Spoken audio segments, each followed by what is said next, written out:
Setelah mengeksekusi Tuti dan Amalia, mayat Tuti digotong oleh Danu dan kedua anak Mimin.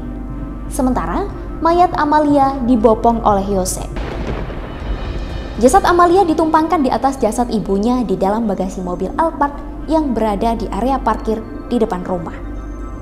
Danu kemudian membawa sebuah ember berisi air untuk membersihkan darah dan bekas kaki para tersangka yang ada di teras depan hingga ke dalam rumah Tuti.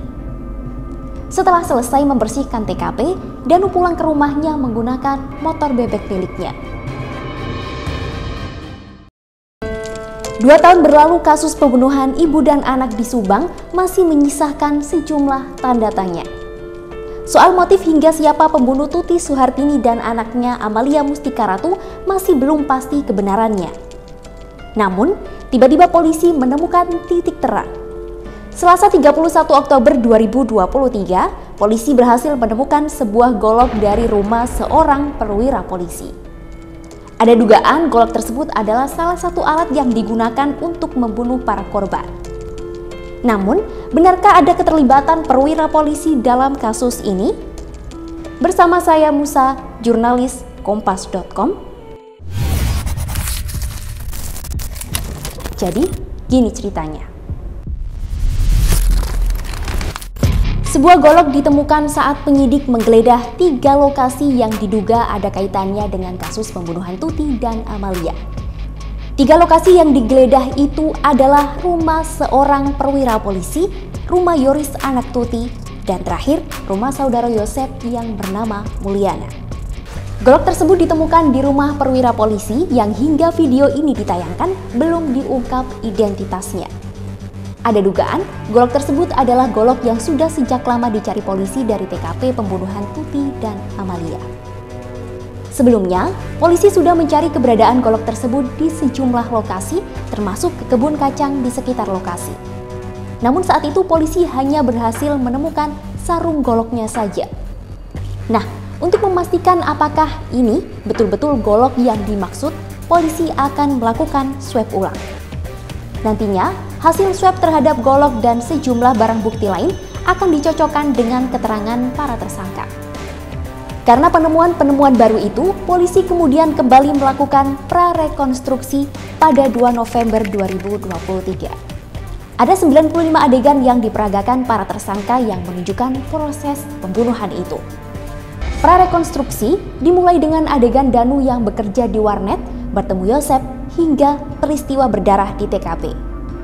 Dalam adegan itu, Yosep dan Danu bertemu di sebuah warung pecel lele. Yosep bercerita kepada Danu tentang kekesalannya kepada Tuti. Bahkan saking emosinya, Yosep berencana memberikan pelajaran ke istri pertamanya tersebut. Yosep kemudian menuju ke rumah Tuti yang merupakan TKP pembunuhan. Yosep datang menggunakan motor Matic sekitar pukul 21 waktu Indonesia Barat dan menunggu Danu tiba di sana. Tak lama kemudian, Danu datang mengendarai motor bebek. Yosep langsung masuk ke dalam rumah. Namun, tiba-tiba 2 anak Mimin datang langsung masuk ke rumah Tuti. Di dalam rumah itulah Yosep bersama 2 anak Mimin mengeksekusi Tuti dan Amalia.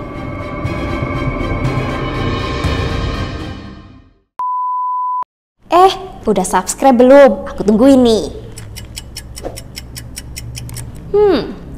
Udah belum? Masih tak tungguin loh. Oke, kalau udah mau cerita apa? Komen di bawah ya. Menurut pengakuan Danu, Mimin menjadi orang terakhir yang tiba di TKP. Danu tak tahu Mimin datang dari mana. Ia hanya melihat Mimin sudah ada di TKP. Menurut keterangan polisi, Mimin ternyata ada di TKP saat proses eksekusi Tuti dan Amalia. Mimin datang ke lokasi sekitar pukul 23 waktu Indonesia Barat melalui depan rumah tanpa diketahui oleh Danu. Sehingga dalam prarekonstruksi yang diperagakan, tidak ada adegan yang memperlihatkan Mimin berada di luar TKP.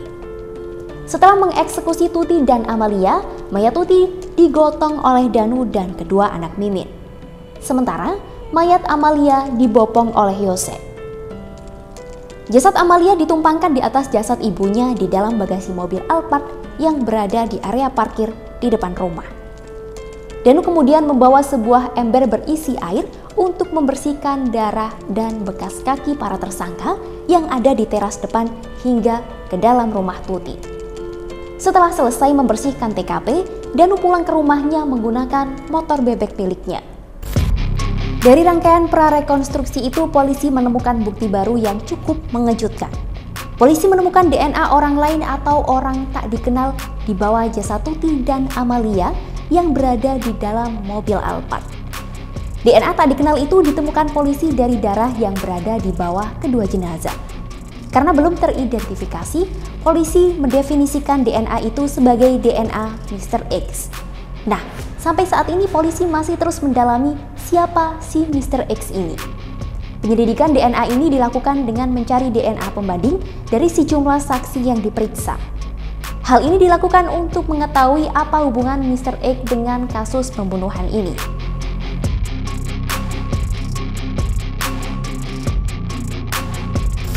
Yang masih menjadi misteri adalah, apakah benar perwira polisi yang kita bahas di awal tadi ada hubungannya dengan kasus ini? Soal ini belum ada keterangan lebih lanjut dari polisi. Namun, muncul dugaan perwira polisi itu sempat masuk ke TKP tanpa mengenakan ID pengenal. Hal ini menyalahi prosedur di kepolisian. Menurut Direskrimum Polda Jawa Barat, Kombes Pol Surawan, ada kesalahan prosedur yang dilakukan perwira polisi tersebut di TKP yang menyebabkan kerusakan barang bukti. Tapi barang bukti apa yang rusak belum dijelaskan dengan lugas oleh polisi. Nah, menurut informasi terbaru dari polisi, tak hanya masuk ke TKP tanpa prosedur, perwira tersebut bersama dua oknum polisinya ternyata juga sempat membersihkan barang bukti.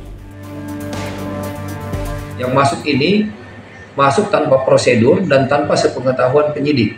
Malah sampai di dalam TKP itu melakukan pembersihan. Ini kan betul-betul bertentangan dengan penanganan suatu kasus ya, di mana tidak boleh dibersihkan TKP-nya. Ini sebaliknya malah 5 orang tersebut membersihkan TKP. Ini sedang kita lakukan pendalaman pemeriksaan.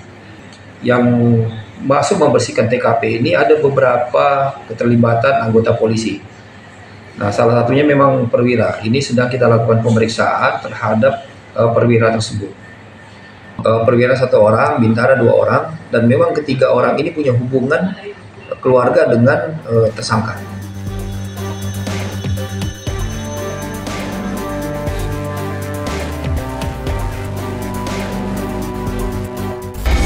Bak sebuah puzzle, masih banyak bagian dari kasus ini yang harus disatukan untuk menemukan polanya. Kita doakan semoga kasus ini segera terungkap seterang-terangnya, sehingga tak ada lagi pelaku yang bisa bersembunyi dan segera mempertanggungjawabkan perbuatannya. Saya Musa, sampai jumpa di cerita-cerita selanjutnya.